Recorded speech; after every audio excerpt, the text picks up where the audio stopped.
어리석은 자는 그의 마음에 이르기를 하나님이 없다 하는도다. 그들은 부패하고 그 행실이 가증하니 선을 행하는 자가 없도다. 여호와께서 하늘에서 인생을 굽어 살피사 지각이 있어 하나님을 찾는 자가 있는가 보려 하신즉 다 치우쳐 함께 더러운 자가 되고 선을 행하는 자가 없으니 하나도 없도다. 죄악을 행하는 자는 다 무지하냐? 그들이 떡 먹듯이 내 백성을 먹으면서 여호와를 부르지 아니하는도다. 그러나 거기서 그들은 두려워하고 두려워하였으니 하나님이 의인의 세대에 계심이로다. 너희가 가난한 자의 계획을 부끄럽게 하나 오직 여호와는 그의 피난처가 되시도다. 이스라엘의 구원이 시온에서 나오기를 원하도다. 여호와께서 그의 백성을 포로된 곳에서 돌이키실 때 야곱이 즐거워하고 이스라엘이 기뻐하리로다.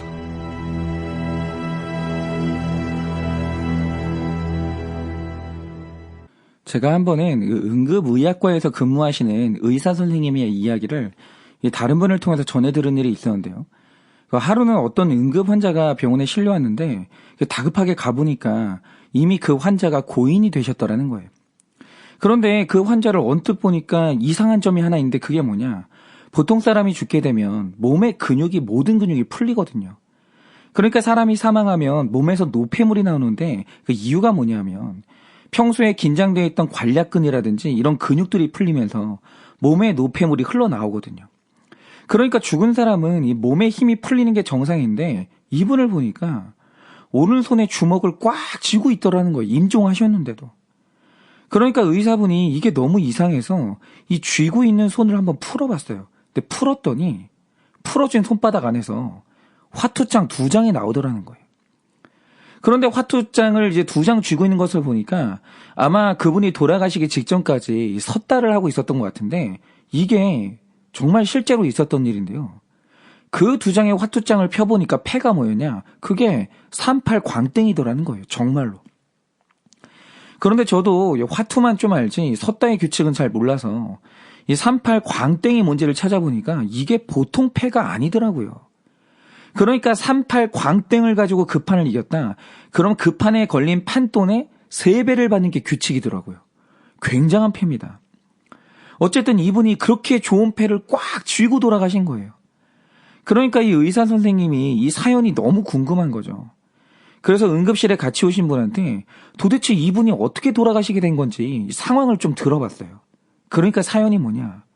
이분이 그날 밤에 장례식장을 와서 조문을 하다가 섰다판이 벌어진 거예요. 근데 게임을 하던 도중에 판돈이 크게 이제 걸리게 됐는데 거기서 이분이 38 광땡을 잡은 거예요. 그러니까 내가 이 큰 판돈에 3배를 얻게 된 거죠. 그런데 그 순간 마음이 벅차고 너무 놀라서 심장마비로 돌아가신 거예요. 정말로. 그런데 이 사건을요. 인생사에서 아주 특별한 일, 특이한 일로 보시면 안 돼요. 제가 자주 말씀드리지만 불신자의 특징 중에 하나가 뭐냐면 그들의 오감은 딱 3가지의 영역만 포착할 수 있는데 그게 뭡니까? 육신의 정욕, 안목의 정욕, 이생의 자랑. 불신자는요. 이 3가지 영역 외에는 절대로 다른 것을 포착할 수 없어요. 그러니까 그에게 하늘문이 안 열렸는데 어떤 사람이 도덕적이고 윤리적인 삶을 산다. 그럼 그 속에 숨은 동기는 이 3가지 영역 중에 하나예요. 육신의 정욕 때문이든지 안목의 정욕 때문이든지 이생의 자랑 때문이든지 이 3가지 중 한 가지 동기가 반드시 있다라는 거예요. 그 외에 100% 무슨 영적이거나 이타적인 이유 때문에 도덕을 추구하는 죄인은 없다라는 거죠. 그러니까 이 얼마 전에 우리나라에서 3번째 손가락 안에 드는 권력자가 이 자살로 생을 마감했는데 그런 명성과 그런 권력을 가진 사람이 왜 자살했겠습니까? 내가 포착할 수 있는 세상이란 이 3가지 영역뿐인데 보세요. 내 범죄가 밝혀지면 육신이 누리던 이 권력의 정욕이 사라지겠죠. 또 사람들 눈에 훌륭해 보이는 나의 안목의 정욕도 사라질 것이고 이제 이생의 자랑이 뭐가 남겠어요. 남은 것은 수치당하는 일뿐이잖아요. 그러니까 내가 오감으로 느낄 수 있는 이 세상이 다 무너져 내리니까 더 이상 살 이유가 없는 거예요. 그러니까 이제 노끈 들고 외롭게 마지막 산행을 오르는 겁니다. 그러니까 이 보편적인 사람이라는 것은 38 광땡을 손에 쥐며 심장이 마비될 만큼 기뻐하다가도 손에 쥐던 38 광땡이 사라지면 죽을 만큼 실망하는 게 우리의 삶이라는 거예요. 38 광땡 말고 나의 삶과 나의 태도에 영향을 미치는 건 없다라는 거죠. 여러분, 하나님을 모르는 사람의 관점은 세상이 나의 모든 것이요. 이 외에 다른 것은 없어요. 그런데 여기서 중요한 사실이 뭐냐. 하나님을 볼 수 없는 그 눈이 내 삶에 강력한 영향력을 미친다는 거예요. 내 오감에 심판자 되신 하나님이 포착되지 않고 죽어서 영원히 살게 될 지옥과 천국이 포착되지 않는 사람은 그게 내 삶의 태도와 선택으로 나타날 수밖에 없는 겁니다. 제가 한 번은 어떤 영화 감독님의 이야기를 들었는데 그분 자신과 그 가족이 완전히 무신론자예요. 그런데 이 아버지가 어린 시절에 영화 감독님한테 했던 교육이 뭔지 아십니까? 이 영화 감독님이 고3 시절에 시험을 보러 가는데 그 길을 아버지가 차로 데려다 주시는 거예요. 그런데 인생에서 가장 중요한 시험을 보는 그날 그 길에 아버지가 뭐를 말하려고 하다가 그만두고 아버지가 뭘 말하려고 하다가 또 삼키고 이러는 거예요. 그래서 왜 저러시나 하다가 결국 교문 앞에 도착해서 시험장에 들어가려고 하는데 바로 그때 이 아들이 눈앞에서 사라지려고 하니까 아버지가 마음에 숨기고 있던 말을 다급하게 외친 거예요. 근데 그 말이 뭔지 아십니까? 아들아, 수단과 방법을 가리지 마라. 수단과 방법을 가리지 마라. 이거예요. 그런데 이 영화 감독님이 직접 해설해준 이 아버지 말의 뜻이 뭐냐? 네가 좋은 점수를 받기 위해서라면 컨닝이라도 불사해라. 이거예요. 여러분, 바로 이겁니다. 오늘 말씀을 보면 그의 마음에 이르기를 하나님이 없다 하는 자들이 있어요.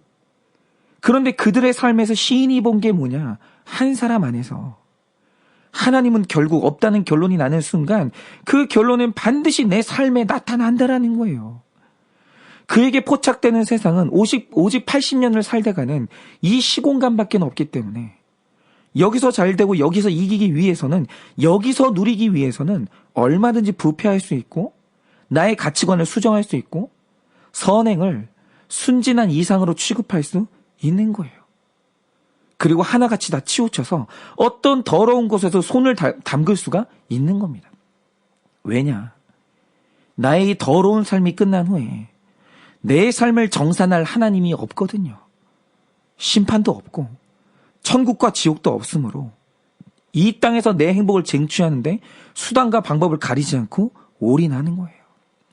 그래서 이 사람들이 가장 한심하게 보는 사람들이 누구냐면 교회를 다니는 우리들이에요. 여러분, 지금은 이 아마존이라는 기업에 제프 베이조스라는 사람이 전 세계에서 가장 돈이 많은 사람이 됐는데 이전까지 전 세계에서 가장 돈이 많은 사람이 빌 게이츠였거든요. 그런데 이 사람의 아내가 천주교 신자예요. 그러니 그 아내가 성당 가자는 말을 안 해봤겠습니까? 했겠죠. 그런데 빌 게이츠가요, 가고 싶다가도 끝내 못 가는 거예요. 그런데 내가 아내의 권유를 싫어하는 것도 아니고 아내가 성당 다니는 게 싫은 것도 아니에요. 그런데 내가 가지 못하는 그 이유를 한 기자와의 인터뷰에서 밝힌 적이 있는데 이유가 뭔지 아십니까? 간단해요. 나는 시간이 돈인 사람인데 성당에 앉아있는 그 시간이 너무나 허탈한 낭비로 여겨진다는 거예요. 나라는 사람이 이 시간에 밖에 나가서 일을 하면 얼마나 많은 일을 할 수 있는데 내가 한번 결정하면 몇 조가 왔다 갔다 하는데 느껴지지 않는 하나님을 만나겠다고 성당에 앉아있으면 그때만큼 인생이 낭비된다고 느껴지는 일이 없다라는 거예요. 그래서 아내가 가는 거는 싫지 않지만 나는 못 가겠는 거예요. 너무 시간이 아까워서. 그래서 이 사람들이 하는 말이 뭐냐? 교회를 가면 쌀이 나오냐 떡이 나오냐 이거예요. 인생의 모든 것을 이 세상의 것으로만 환산하고 다른 그것 말고는 다른 가치를 찾을 수가 없는 거예요. 그래, 교회 가니 떡이 나오더냐? 교회 가니 돈이 나오더냐? 만약에 나오면 가죠. 만약에 교회를 가서 내 아들이 이 세상에서 성공한다. 그거 가죠. 그런데 만약 교회를 가도 이 세상의 것을 얻을 수 없다. 못 가는 거예요. 그래서 오늘 시인이 이런 사람들에 대해서 하는 말이 뭡니까? 그거 어리석다는 거예요. 왜죠? 그러면 인생에서 밥과 떡이 전부라서 수단과 방법을 가리지 않은 끝에 그걸 얻었다고 하죠. 그러면 그걸 내 집에 쌓아놓고 있으면 인생의 만족이 가득 차고 내 삶에 근심이 없어지는 게 인간인가 하면 그렇지 않다라는 거예요. 세상에 쌀과 떡으로 해결되지 않는 이 인생의 근본적인 문제가 얼마나 많은데 쌀과 떡이 전부인 줄 알았다가 그걸로 해결 안 되는 문제를 만나면 어떻게 할 거냐 이거죠. 분명히 있는데. 여러분 사람이요. 가난하고 실패한 사람만 자살합니까? 아닙니다. 소위 성공했다는 사람, 이뤘다는 사람, 잘났다는 사람이요. 종종 자살해요. 그러면 이 땅이 전부인 줄 알고 그들처럼 되려고 했던 사람들이 수없이 많은데 내 인생의 롤모델이었던 사람이 자살하면요. 그 사람들이 굉장히 당황해요. 제가 예전에 우리 교회 성도님 장례 때문에 아산병원에 갔다가 그때 마침 자살했던 최정상급 아이돌 가수의 장례식을 본 적이 있었거든요. 그런데 이 청년이 A급 스타라서 팬이 얼마나 많은지 저는 살면서요. 검은 옷을 입은 청소년을 그렇게 많이 본 날이 처음이었어요. 과장이 아니고요. 어마어마하게 많은 거예요. 어린애들이. 그러니까 이 친구가 여전히 가수로 인기가 있었고 그러니까 하락하는 추세가 아니었어요. 여전히 인기 있었고 그 당시에 굉장히 인기 있는 라디오 프로그램을 진행하고 있었습니다.